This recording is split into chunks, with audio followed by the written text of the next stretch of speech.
আজকে আপনাদের সাথে খুব গুরুত্বপূর্ণ একটা কথা আলোচনা করব। মানুষ মনে করে যে পর হচ্ছে সবচেয়ে বড় শত্রু, কিন্তু আজকে আমাদের এলাকায় যে ঘটনাটা ঘটেছে আপনি যদি শুনেন আপনি একদম আতঙ্ক হয়ে যাবেন যে এটা কি করে সম্ভব। আমরা মনে করি যে দূরের মানুষই আমাদের শত্রু আর কাছের মানুষ আমাদের অনেক আপন, এই জিনিসটা কিন্তু আমরা মনে করি।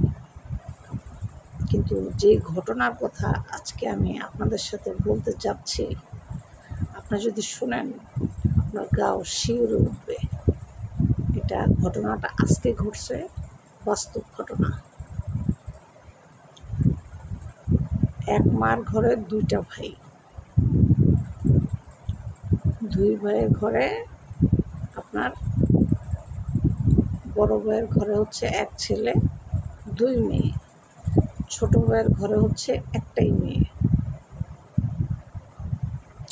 তো ছোট ভাই মারা যায় আপনার যখন মেয়ের বয়স হয় আপনার 3 থেকে 5 বছর। ওই সময় তার ছোট ভাই মারা যায় ক্যান্সার রোগে আক্রান্ত হয়ে। তার 1 বছর পর তার মাও মারা যায়। তো মেয়েটা থেকে যায়। তখন মেয়েটার বয়স মোটামুটি 8-10 বছর বয়স।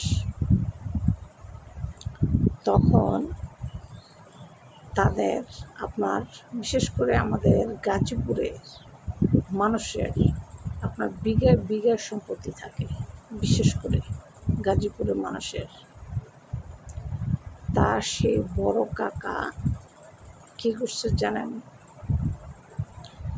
একটা মেয়ে, ছোট ভাইয়ের একটা মেয়ে, তার কোনো ভাই বোন নাই, তার কোনো ওয়ারিশি নাই, বাবা মা নাই।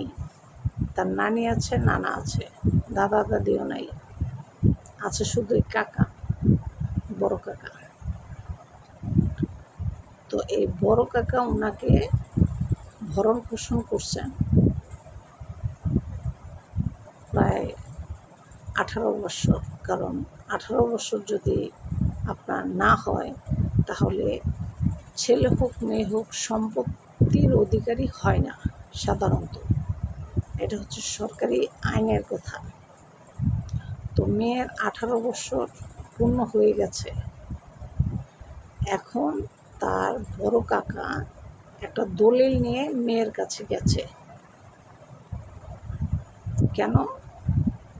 ওই দলিলে উল্লেখ করা আছে মেয়ের নামে যত সয় সম্পত্তি আছে সব তার বড় কাকাকে লিখে দিতে হবে। মেয়ে শিক্ষিত, ইন্টার কমপ্লিট করে বের হয়ে গেছে, গ্র্যাজুয়েশনে ভর্তি হবে মেয়ে। এতদিন এই বড় কাকাই তাকে লালন পালন করছে, বড় করছে। তো করার পরে মেয়ের যখন 18 বছর পূর্ণ হয়েছে তখন সে ওই দলিল নিয়ে গেছে। যত সম্পত্তি আছে আপনার প্রায় 20 বিঘার সম্পত্তি, এই সম্পূর্ণ সম্পত্তি উনি তার বড় যে কাকা, এই একটাই তো কাকা, বাবা মা তো মেয়ের মারা গেছে ছোটবেলায়। এই সব সম্পত্তি ওই মেয়ের কাছ থেকে লিখে নেওয়ার জন্য তার বড় কাকার ছেলে আর তার বড় কাকা মেয়ের রুমে গেছে, মেয়ের থেকে সিগনেচার নিয়ে আসবে। আর মেয়েরে দিবে মাত্র 1 বিঘা সম্পত্তি। তো মেয়ে যেহেতু ব্যাপারটা বুঝতে পারার পর তার বান্ধবী বা বন্ধু বান্ধবের সাথে ব্যাপারটা শেয়ার করে যে এরকম এরকম ঘটনা, আমার বড় কাকা আর আমার কাকার ছেলে আমার থেকে এইভাবে সম্পত্তি নিতে চায়। আসলে কি তারা এই সম্পত্তি প্রাপ্য? আর আমি মেয়ে দেখে কি আমি প্রাপ্য না? তখন তার বন্ধু বান্ধব সবাই বলছে তোমার কাকা যে সম্পত্তি পাবে তার অর্ধেক সম্পত্তি তুমি পাবা, মানে তোমার বাবা পাবে। তো তখন কারণ মেয়ে তো সবসময় পড়াশোনা নিয়ে ব্যস্ত ছিল, তার তো সয় সম্পত্তি নিয়ে এত ইন্টারেস্ট ছিল না, এটা তো ছিল তার কাকা আর ভাইয়ের। তখন যখন সে তার বন্ধুবান্ধবের কাছ থেকে সঠিক কথাটা জানতে পারছে, জানার পর তার কাকার মুখের উপরে ডাইরেক্ট মেয়ে বলছে যে তোমরা যে সম্পত্তি 20 বিঘা জায়গা আমাদের, এই জায়গা সব লেখে আমার থেকে নিতে চাচ্ছ, আর 1 বিঘা আমাকে দিতে চাচ্ছ, 19 বিঘা তুমি নিবা, এটা কোনো আইনে নাই। 20 বিঘা সম্পত্তি থেকে 10 বিঘা তুমি পাবা, 10 বিঘা আমার বাবা পাবে। মেয়ে যখন তার বড় কাকার সামনে এরকম স্ট্রেট দাঁড়ায় কথা বলছে, তো তখন তার বড় কাকার কাছে এই কথাটা ভালো লাগে নাই, না লাগায় তারা সবাই সিদ্ধান্ত নিছে এই মেয়েকে মেরে ফেলাবে, মেয়েকে জীবিত রাখবে না। তখন মেয়েকে যেদিন মারবে তার একদিন আগে এমন মারছে মেয়েকে, প্রচণ্ড পরিমাণে মারছে। মেয়ে চিকিৎসা করে না কেন, এই জন্য আপন বড় কাকা প্রচণ্ড মারছে, জায়গায় জায়গায় একদম জঘন্য দাগ করে ফেলছে, এমন মারছে। তার কাকা তার ভাই, কাকা তো ভাই, ওই মেয়ের বড়। তারপরের দিন সন্ধ্যার সময় অনেক আদর যত্ন করে তাকে 1 গ্লাস দুধ নিয়ে আসছে, দুধের সাথে বিষ মিশিয়ে দিছে। বিষ মিশানোর পর ওই দুধ মেয়ে খেয়ে ফেলছে, সাথে চিনি ছিল, তো মেয়ে বুঝতে পারে না যে এটার ভিতরে বিষ মিশানো। মেয়ে দুধটা খেয়ে ফেলছে, খেয়ে ফেলার পরেই সাথে সাথে মেয়ের বুক জ্বালা পোড়া শুরু হয়ে গেছে। মেয়ে চিৎকার কইরা এলাকার সব মানুষ জড়ো করছে, যতক্ষণ তার বহুটা ছিল, আমাকে বাঁচান, আমাকে বাঁচান, আমার কাকা আমাকে বিষ দিচ্ছে দুধের সাথে সম্পত্তির জন্য। জোরে জোরে মেয়ে চিৎকার পারছে, চিৎকার করার পর এলাকার আশেপাশের লোকজন যারা আছে সবাই ওদের বাড়িতে চলে আসছে। কী হয়েছে, এমন এমন ঘটনা। তার বড় কাকা দুধের সাথে বিষ মিশাইয়া মেয়েকে মাইরা ফেলাইছে। এখন এলাকার মানুষ ধর্মার করে তাড়াতাড়ি করে তাকে হসপিটালে নিয়ে গেছে।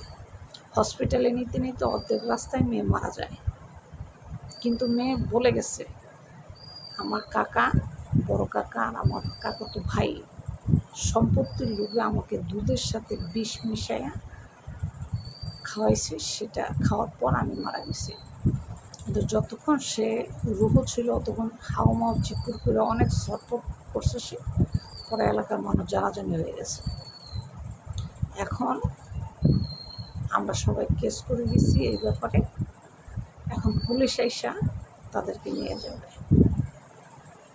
অলরেডি পুলিশ চলে আসছে, তদন্ত করতেছে। আর মেয়ে যা নিজের মুখে বলে গেছে, আমরা যেহেতু নিজ কানে শুনছি, তো আমরাও সেগুলোই বলছি, যেগুলো মেয়ে বলে গেছে আমরা সেগুলোই বলছি। পোস্টমর্টম করে দেখে যে দুধের ভিতরে আসলে বিষ ছিল। মেয়ে পোস্টমর্টম করছে, করার পরে দেখছে যে না, আসলে দুধের ভিতরে বিষ ছিল। তখন কাকাতো ভাই তারা দুজনেই না করে যে না, আমরা বিষ দিই নাই, মেয়ে ইচ্ছা করে বিষ খেয়েছে। তারা বাঁচার জন্য এটা আর কি মেয়ের উপরে ব্লেম করতেছে যে আমরা বিষ দিই নাই, মেয়ে ইচ্ছা করে বিষ খেয়েছে, মেয়ে এক ছেলের সাথে প্রেম করে, তার সাথে বিয়ে দিতে চায় না এই জন্য। কিন্তু মরার সময় মেয়ে এসব কোনো কথাই বলেনি। কারণ একটা মানুষ যখন মারা যায় তখন ওই মানুষ কখনো মিথ্যা কথা বলে মারা যায় না। ওই মেয়ে নিজের মুখে স্বীকৃতি। অনেক মানুষ ভিডিও করছে তার এই হাজারি। তারপরে এক মানুষ, একটা মহিলা কুলে সে ঢুলে পড়ছে, অজ্ঞান হয়ে ঢুলে পড়ছে। শেষ ফিনিশিংয়ে কথাটা বলে যে আমার কাকা দুধের সাথে বিষ খাওয়ায় আমাকে মারতে চেষ্টা করছে, আমাকে ইমার্জেন্সি আপনার মেডিকেলে নিয়ে যান। শেষ ফিনিশিংয়ে সেই কথাটা বলছে। দেখেন, সম্পত্তির লোভে আপন কাকা, বড় কাকা, কাকাতো ভাই একটা মাত্র ছোট ভাইয়ের মেয়ে ছিল, 18 বছর পাইলে তারাই বড় করছে, আবার তার জানটা তারাই নিছে। চিন্তা করছেন ভাগ্যের কি লিখন। তাই মানুষ বলে যে দূরের মানুষ হচ্ছে পর, কিন্তু আসলে কথাটা একদম মিথ্যা। সবচেয়ে শত্রু হচ্ছে আপনার কাছের মানুষ, দূরের মানুষ না। এটা কিন্তু বাস্তব সত্য কথা। এই যে আজকে যে ঘটনাটা ঘটলো, যদি নিজের চোখে না দেখতাম তাহলে বিশ্বাস করা যায় না। নিজের চোখে দেখছি তো বিশ্বাস করলাম যে চিরশত্রু যদি কোনো মানুষ থাকে সেটা হচ্ছে খুব কাছের মানুষ, ইভেন খুব ক্লোজ মানুষ। এরাই হচ্ছে সবচেয়ে বড় চিরন্তন শত্রু। এটাই হচ্ছে সবচেয়ে বড় সত্য কথা। আপনারা কারা কারা একমত আমার সাথে অবশ্যই কমেন্টে জানাবেন। তা এখন সম্পত্তি অনাথ আশ্রমে চলে যাবে। যে 20 বিঘা সম্পত্তির জন্য ভাইয়ের মেয়েকে মেরে ফেলছে, এখন সম্পূর্ণ সম্পত্তি অনাথ আশ্রমে চলে যাবে। কোনো সম্পত্তি তারা পাবে না। এটা কোর্টের রায় চলে আসছে, বুঝছেন? এই জন্যই বলে লোভে পাপ, পাপে মৃত্যু। অতিরিক্ত লোভ করা আসলে কখনোই ভালো না। এটা ক্ষতি ছাড়া, মানে ক্ষতি ছাড়া কখনোই ভালো হয় না। তাই লোভ যত কম করবেন তত ভালো থাকবেন, তত শান্তিতে থাকবেন। সবসময় কথাটা মাথায় রাখবেন।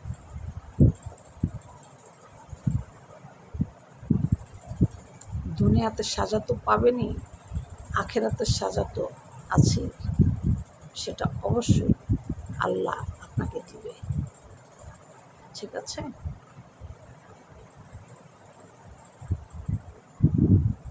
তো এই জন্য বুঝার সাথে এই ভিডিওটা আজকে আমি তৈরি করলাম যে মানুষ মনে করে যে পর হচ্ছে সবচেয়ে বড় শত্রু, কিন্তু আজকে যে ঘটনা ঘটছে সেটাতে আমার মনে হয় সবচেয়ে বড় শত্রু হচ্ছে খুব কাছের মানুষ, খুব ক্লোজ মানুষ, যারা অত্যন্ত আপন, তারাই হচ্ছে চিরশত্রু।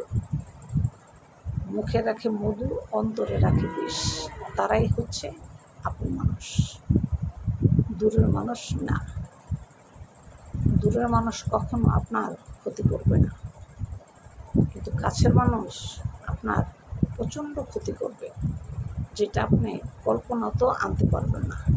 এমন ক্ষতি আপনার করবে, এটা বাস্তব সত্য।